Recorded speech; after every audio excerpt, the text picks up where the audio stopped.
All right, that was awesome. So this is how we affect change in the state. So now we're going to talk about our local situation. And I'm sure a lot of you people want to ask a lot of questions or concerned about what information is going to be presented.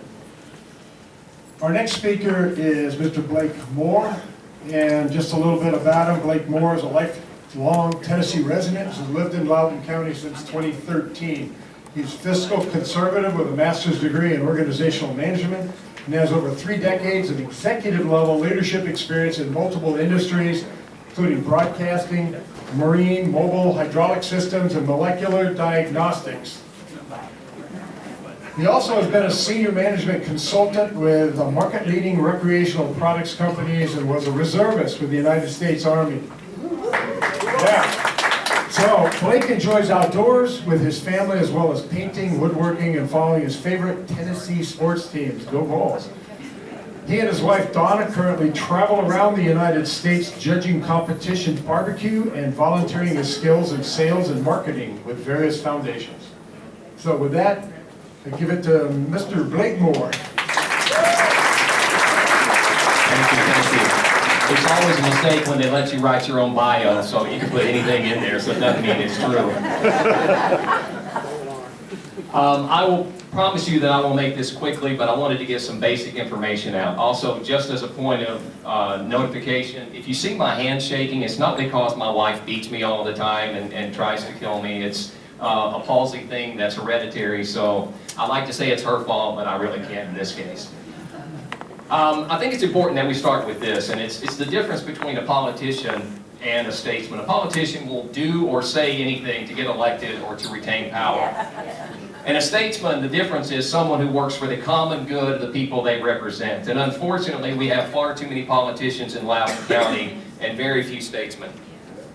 Amen.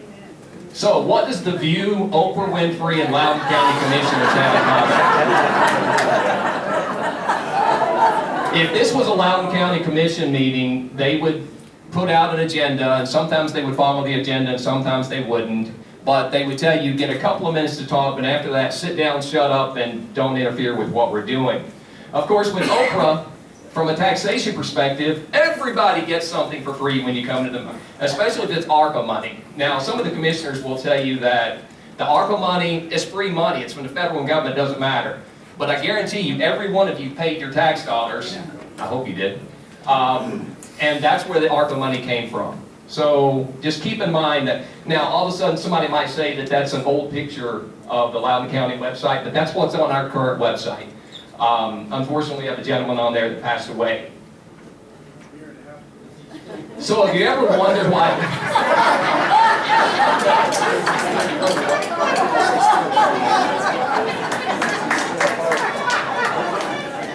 Okay, moving on.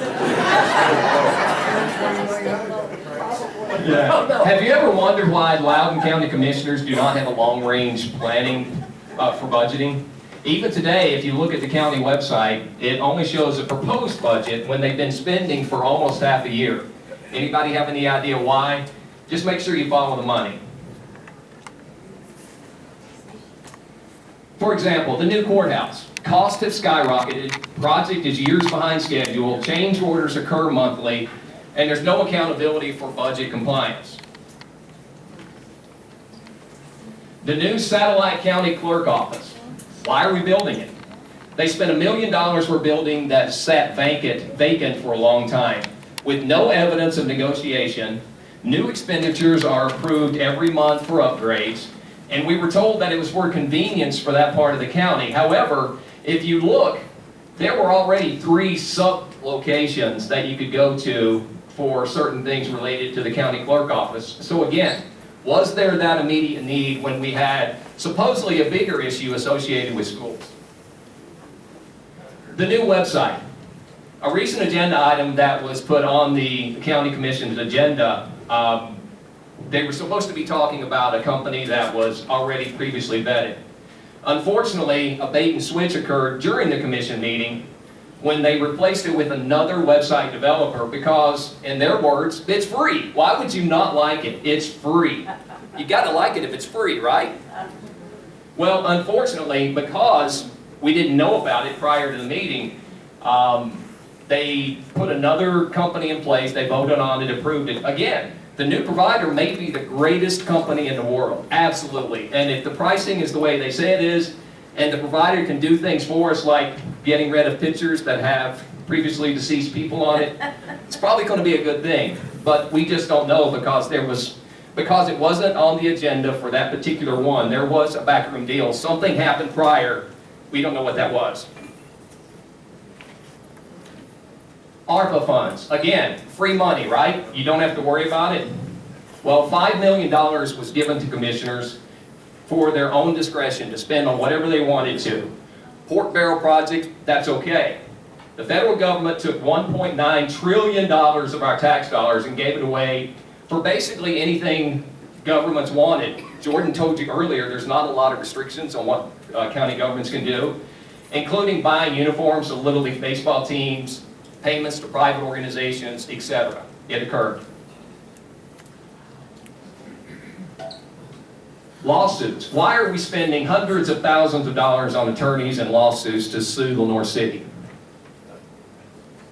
Where was the forced mediation? Why was that not the first choice? Where are the records of these discussions? Who decides when and whom to sue? We don't know that. Do we need a new school in Loudon County? We're being told that we absolutely, unequivocally, positively have to have a new school in Loudon County due to alleged uncontrolled growth in Lenoir City. But it's being paid for with Loudon County property taxes to the tune of $115 million. Who likes property tax increases? Raise your hand. I'm not seeing a lot of hands go up. Again, you'll see a lot of information on here. All of this is facts. We can give you all the background information anytime that you want to see it. Today's enrollment has not grown significantly compared to 2006 and 2007 if you deduct voluntary pre-K programs. So why is there a rush to build? If we need a new school, why did they sell one property that they bought to build a new school, only to buy another property in another district? No idea why. Why can't we receive an analysis regarding why the new school is so expensive and approximately 2 times the cost of the average new school in Tennessee? Why did the Loudon County Board of Education not at least consider alternatives? What were they trying to hide, or did they just not know? Why are they continuing to utilize the same companies over and over again? Because allegedly these companies do a great job for us. Well, if they're doing such a great job for us, why is the average cost, or why is the cost of these new buildings 2 times the cost of the average new school in Tennessee? Why did Loudon County Board of Education invest major renovation dollars recently in athletic facilities, only now to propose tearing them down to build new facilities under the new plan for $115 million?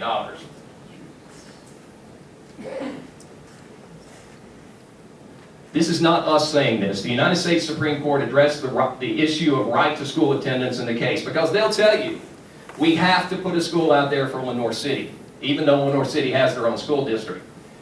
The United States Supreme Court said, bona fide residence requirement appropriately defined and uniformly applied furthers the substantial state interest in assuring that services provided for its residents are enjoyed only by residents. Such a requirement with respect to attendance in public free schools does not violate the Equal Protection Clause of the 14th Amendment.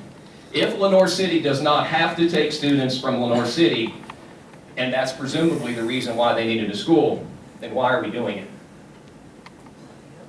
If schools are so overcrowded, why is open enrollment still an option in Loudon County? You can send your kids wherever you want to send them.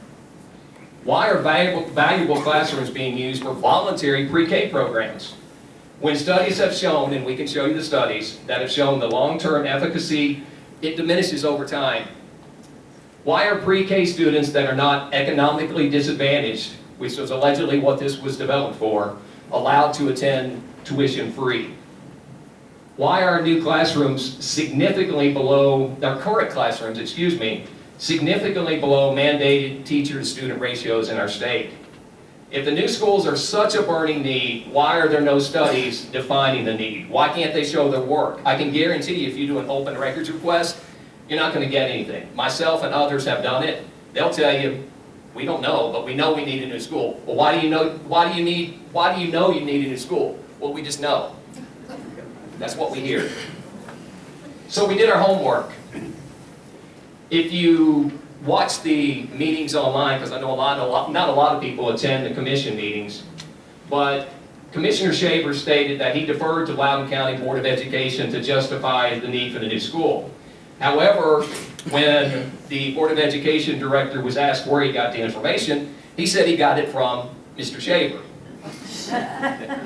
When his data was questioned by another one of our commissioners, he stated emphatically that his numbers were correct to the letter. And of course, that was proven at least partially incorrect. The open records request information that I received suggests very little analysis. On my open records request, it was kind of comical. They sent me a huge packet of information.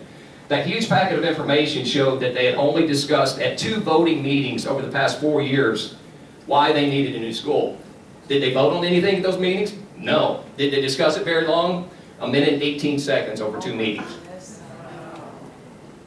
The open records request just has not worked. Either they're hiding something, or quite honestly, they're pulling it out of their backside.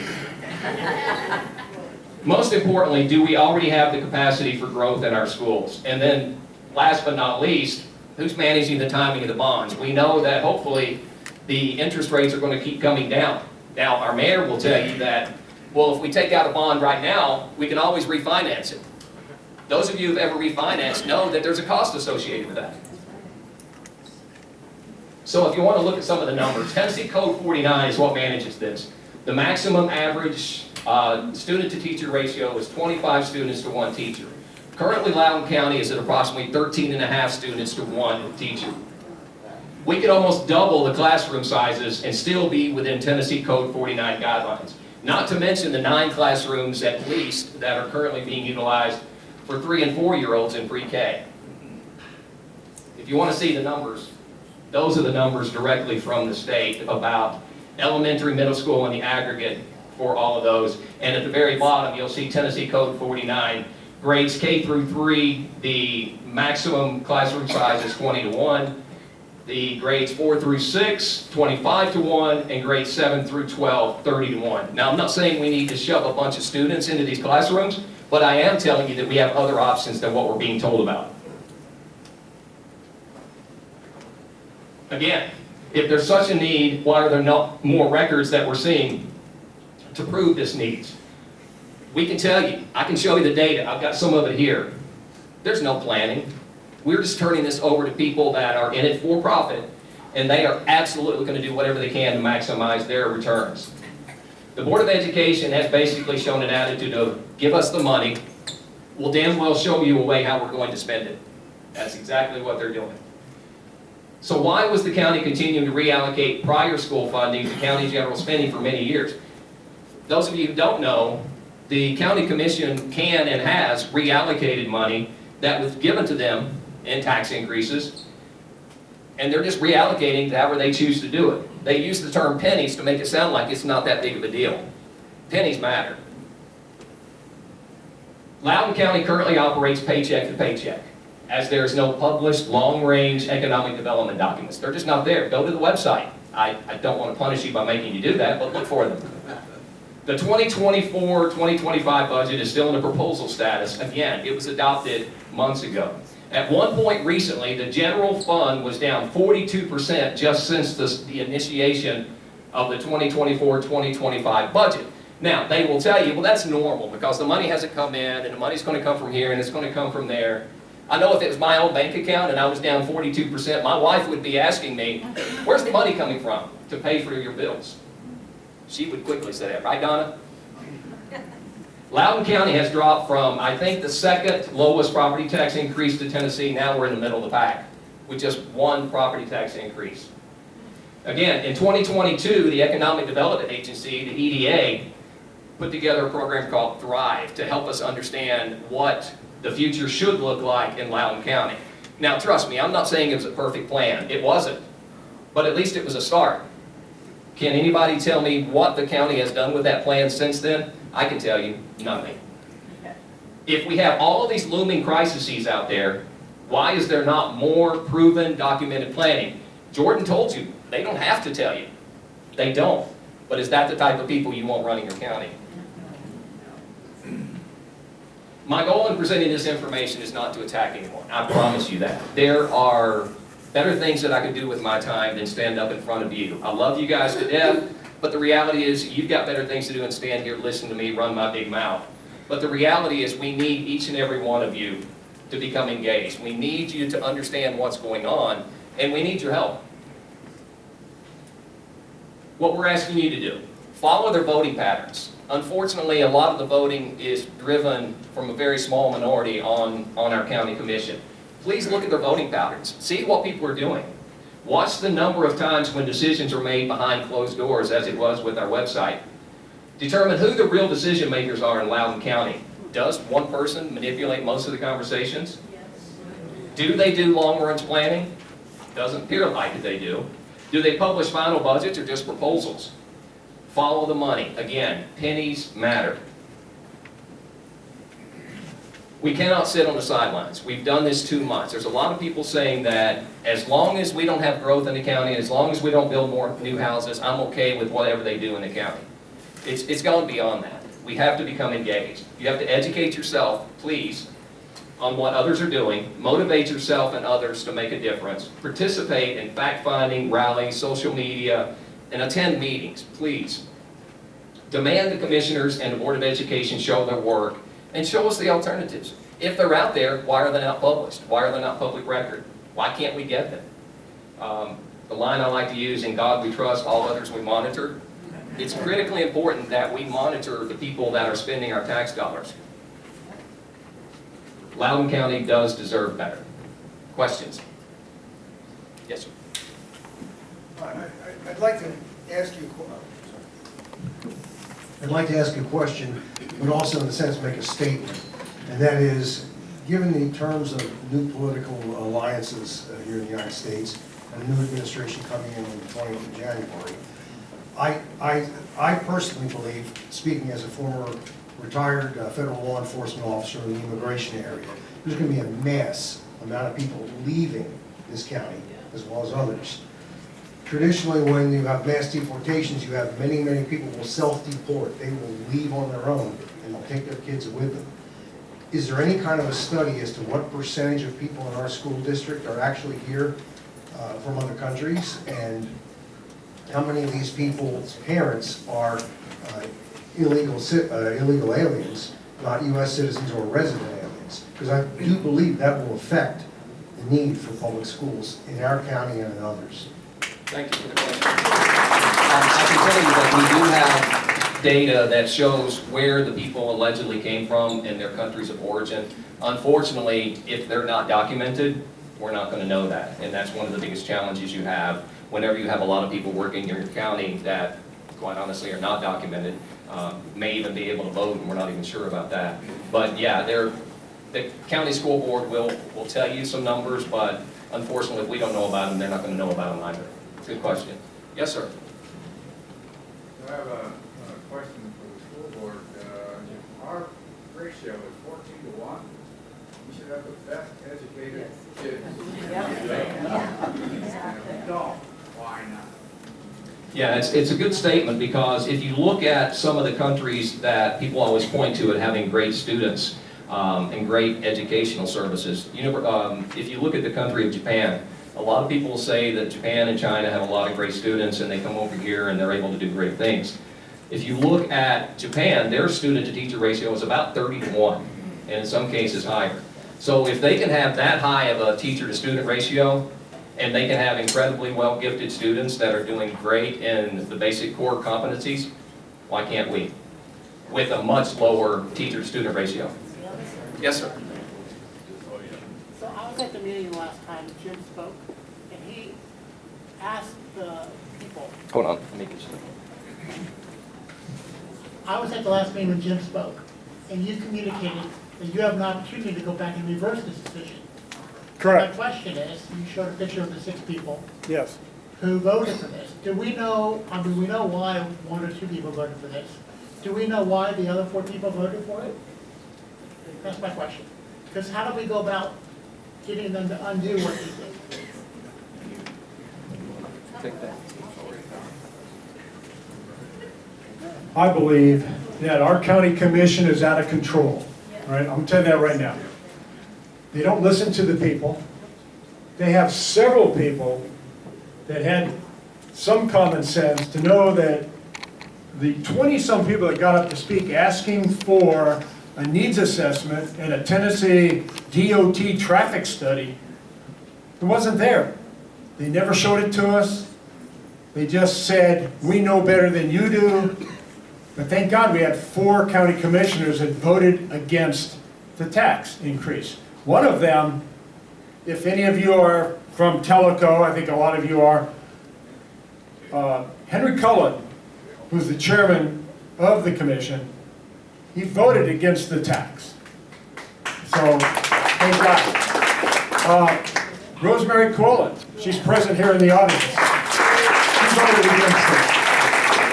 We also have a couple of commissioners here that voted for the tax. I'd like them to stand up and tell us why they voted for the tax, but I don't buy it because there is no proof of a needs assessment. So, it's very frustrating. When you have 20 people at that original county commission meeting where they voted to tax us, 20 plus people stood up and said, show us the proof. And they were quiet. They had no proof. They blamed it all on a PowerPoint presentation that some of you saw down here in Tellico. Was anybody here when they saw that? Yeah, there are a few hands. They tried to explain to us why they needed the tax increase, but it didn't fly. So then they did the same thing with the county commission, and the next week they voted to raise taxes, and we're just dumbfounded. I put out a call to action for people on Nextdoor, and I swear we probably had over 100 people show up at the commission meeting. They were packed into the hallway behind us. And they didn't care. They didn't care that we wanted, you know, a hold on this. You know, don't vote for it right now. Show us the proof, but they didn't. So I'm going to talk later. I'll talk about what we're going to do about it. You can go ahead and take it. All right, I can take over? Okay, good. Thank you. Thanks, Blake. Isn't he awesome?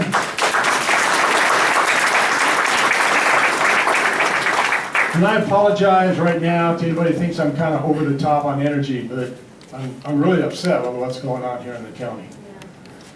And I think your presence here says the same thing about you. So again, what Blake said and what we said, there's 3 things we want to concentrate on as a group. One is educate. And part of this today was to educate everybody on what's going on. The second thing is to motivate. Now you're all here because you're motivated. Okay, but the third thing is participate. You know there's a bomb called the EMP bomb, right? You've heard about it. Electromagnetic pulse. A lot of power in it. Well, there's a lot of power in what we call EMP. Educate, motivate, participate. But the key to this is you have to participate. All right? So what we've done to try to help everybody, we've gone and created a new website. It was up today, operational today. It's called whatsup.loudouncounty.com. All right? So remember that. There's a Facebook page that's been up for a little while, What's Up Loudon County. A lot of you don't like Facebook. I don't blame you. I run another Facebook group for RVers. It's got like 3,500 people in it. So believe me, I understand the frustration part about Facebook. Nextdoor. We use Nextdoor a lot to communicate with our local communities here. And I've used that myself. So whenever you see a post from Jim Stevenson, well, that's me. And then I know the Conservative Club links over to our group now. You know, again, we're apolitical. I don't care what your personal politics are, but damn it, taxes is an important issue for everybody. All right? So, I want to tell you about the meetings that you need to go to and attend. That's part of participating. All right? First one is make sure you go to the county commission meetings. Now, if you're not there, they don't care. You know, it's kind of like silence is approval for everything. Well, we got to change that. And you guys are in the Army now, in our Army, to help change that, to let them know what's going on. in your minds, you tell them. It's usually the first Monday of every month at 6 o'clock. Now, we're going to post all this on our media websites. We're going to let you know when the meetings are. Hopefully we'll try to post what the agenda is, but they don't post the agenda until a short time before the meeting, so you don't know what's coming up. You're not allowed to talk at the county commission meeting on anything unless it's on the agenda. So you can be all fired up over something, but you're not allowed to speak. All right, so when can you speak? You go to the workshop. You put your name on the list, and you can talk about anything you want to talk about as far as the county's concerned. So that's where I'm asking everybody to go to the workshop meetings, and we'll publish when those are. It's usually, from what I understand, the third Monday of every month at 6 o'clock. The workshops are over at the county office building, where the mayor and the Board of Education, all that resides over there. The annex where you get your tags for your car and all, that's where they have the actual county commission meeting. Jim, Yes. workshops are at the annex as well. Well, I must be thinking of another workshop. Budget meetings. at the meeting. The budget, okay, the budget meeting, okay. Sorry. All right. The next one is the Board of Education meetings. They have workshops also, and they have the actual Board of Education meeting. I found it odd that I went over to talk to the superintendent of schools with my wife last week about our concerns, and I left, and shortly thereafter, the November workshop and the meeting for the Board of Education were canceled. I don't know really if we had anything to do with it, but we told Mike Guerin what we were planning on doing and asking questions, and so now everything is shut. And guess what? They're not going to meet in December either, so the next time they're going to meet is January. Now, we would like to have Mike Guerin at the county commission meetings, but some county commissioners don't want him there. So go figure that one out. The other one is the budget committee meeting, and that's how they figure out how they're going to spend your money. And it's very interesting. I've been to several of those already. You know, they're very tight about people asking questions. So I was kind of leery of that. Can I ask a question if I don't understand where this money's going? So I had to talk with the mayor, Buddy Bradshaw. And he said, because he's the chair of that meeting, he said, oh yes, if you have questions to ask, go ahead and ask questions. Of course, we don't want to interrupt their meeting and cause a riot or anything, but you got the right to go there and ask questions. And I highly recommend you guys do that. Budget meetings. Oh, this is also something. When I was trying to find out what all the committees were, well, hey, let's just go to the county website. And I look up The treasure hunt. the board, the boards and committees and stuff. It's 6 years old. I mean, seriously. I expect more out of our county commission than to have 6-year-old data on who's on what committees. All right? Sad. So we found out what they were, and we're publishing it on our websites. All right, so again, so when it comes to budget, you gotta follow the money. Where's it going? All right? I've been talking to a number of CPAs. I would like somebody to volunteer if you have forensic audit experience or just CPA experience. Step up, volunteer your time with us so we can go in there and trace all this money. It's like a shell game, you know. Which one? Where's the money? And, you know, how are we going to get more over here? Well, let's steal from this pot and put it over here. So anyway, if anybody's interested, get a hold of me. So let me ask you a question. Okay, I did see a few hands. I already asked this one question. Who was here when the Yacht Club, you know, when Mike Guerin and company came, he showed us that PowerPoint. Okay, there were a few of you. How many were present at the June 24 meeting when they voted to raise our taxes? Wow. Wow, good. Thank you very much for being there, even though they didn't listen to us. And then, it's a tough question to ask people, but are you going to the meetings? Are you going to the county commission meetings from that? That should have really pissed you off what they did. And I'm pissed off. Just can't tell. course, I was a war fighter in the military, U.S. Navy submarine force, but anyway, that's neither here nor there. It's part of my attitude as a commander, so I mean, hey, I'm gonna step up and do what I have to do. So anyway, again, remember, silence is acceptance. And I don't want anybody in here to be silent about any of this stuff. All right, so what can you do? Well, I'd say you let your commission know our needs for a needs assessment. Well, how do you do that? Well, on that piece of paper with the pictures of the 6 people that voted to increase our taxes, send them an email and make phone calls to them and tell them how you really feel about it. If they can prove they need a school, then we need to support them and we need to gladly give up our taxes for a school, but we don't, and they haven't proven it. So right now, I'm a thumbs down on any tax increase like this. All right, so you go to the meetings, you can do your emails to all these people and call the commissioners. Their phone numbers are on there too, call them. Call them all. Just not because, oh, that's not my commissioner. Call them all and tell you how you feel. So, that's it, about as far as what I want to say. Yeah, Blake. Just one point, Jim was talking about some of the things on the website. This is just an example. If you're trying to figure out how well they handle our debt obligations. Microphone, please. Microphone. If you're trying to look at how they handle their debt obligations and you start looking at the information that's on our website, well, this is the latest update that you can find on the website is from 2015, which is 9 years ago.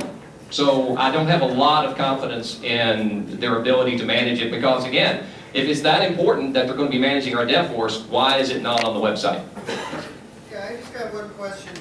We've been talking a lot about whether we need the school or not, and money and everything else, and that's all good, and we need to hold people accountable. But I don't hear anybody talking about how we're going to go about raising the level of education for these children in Tennessee here in our immediate area. Because from what I understand, you know, if they're in the 30% or the 40% round, everybody's happy. Well, you know what? That's a lot of garbage. These kids growing up, the only way we're going to have a solid country is if we teach these children, as they're growing up from a very young age, what it is all about to be an American and also to be educated properly. That's right.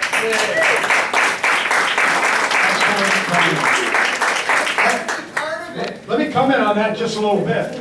When Mike Garrett was here in the PowerPoint at the Yacht Club, he brought somebody else along with him, I don't know who it was, and I questioned performance level like in the 40 percentile.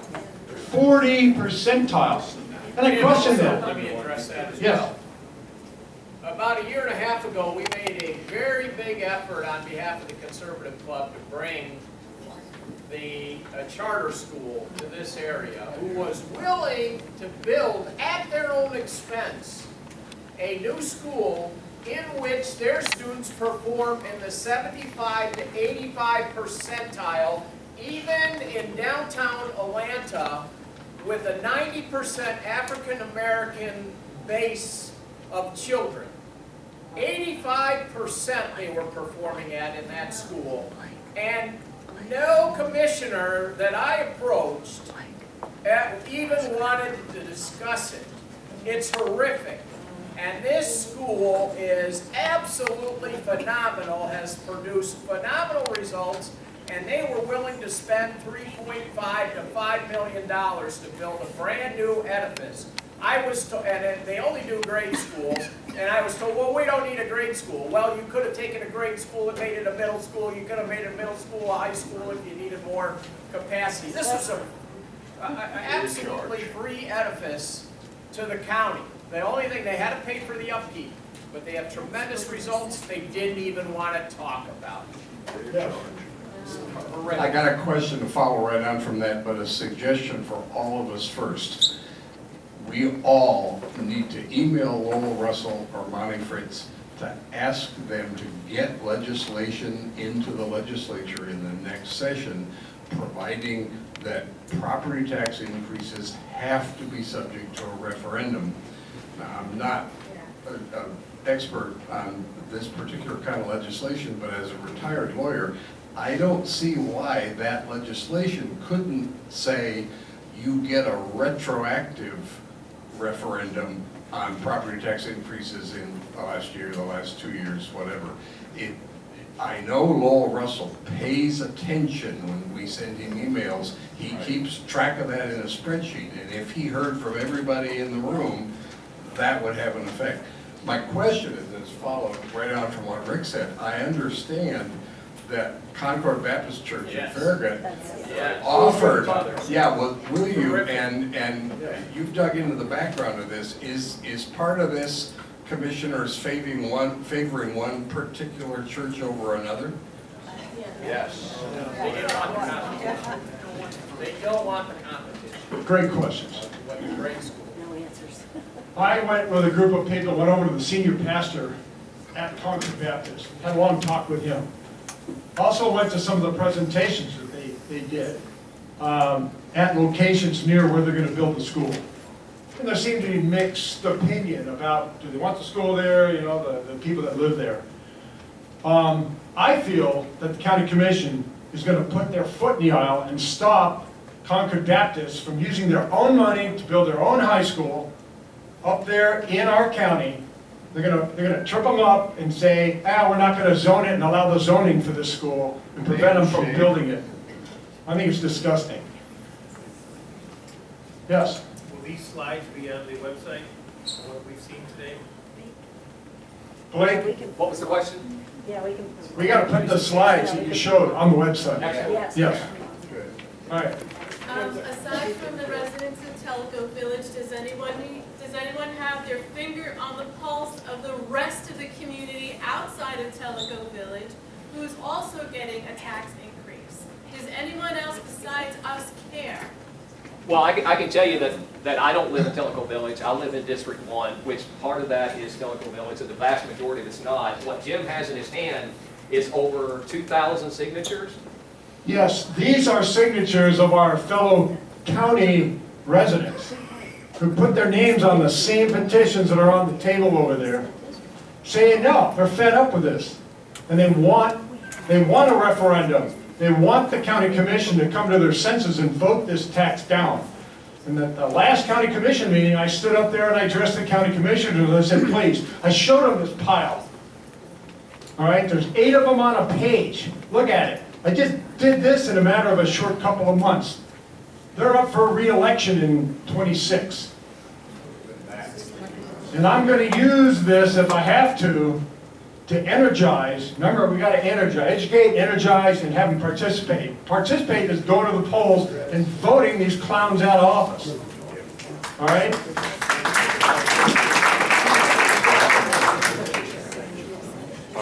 Yes, sir.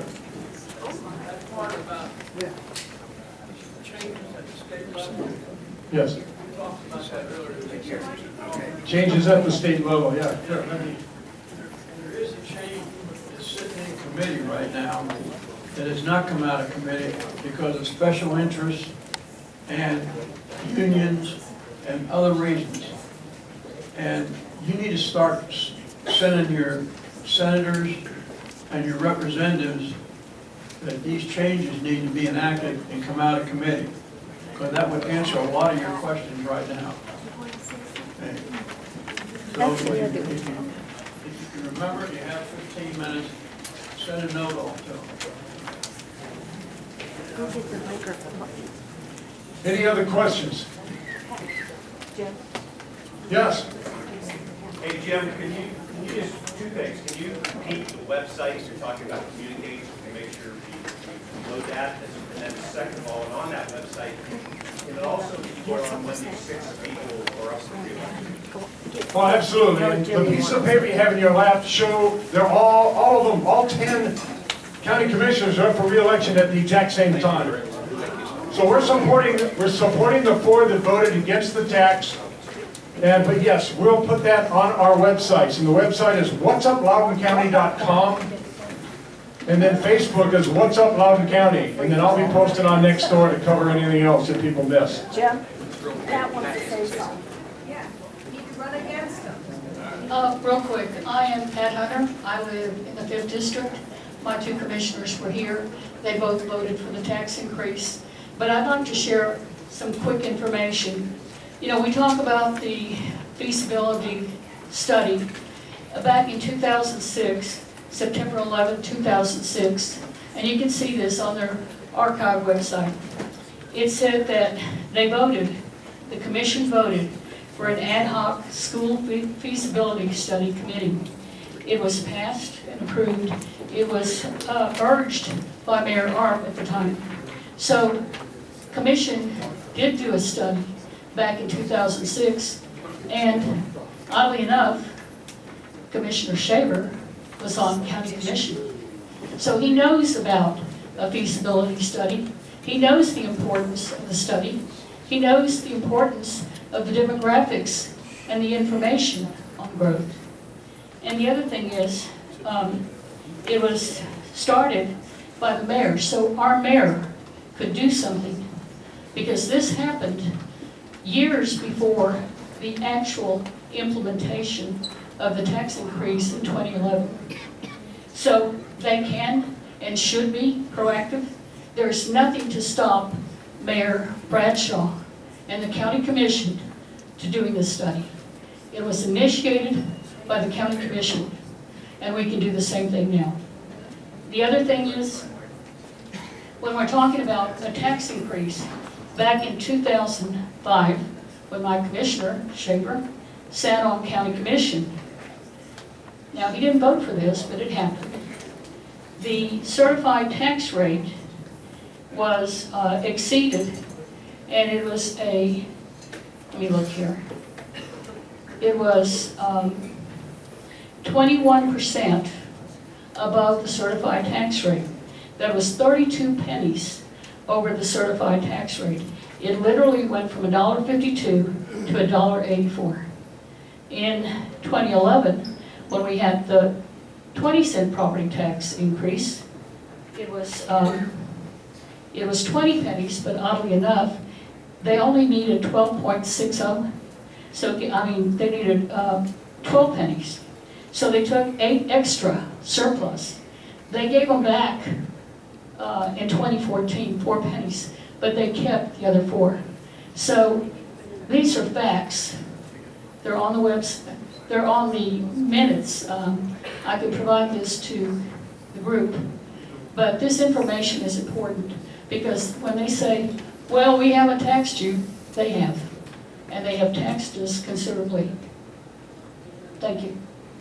Thank you, Pat.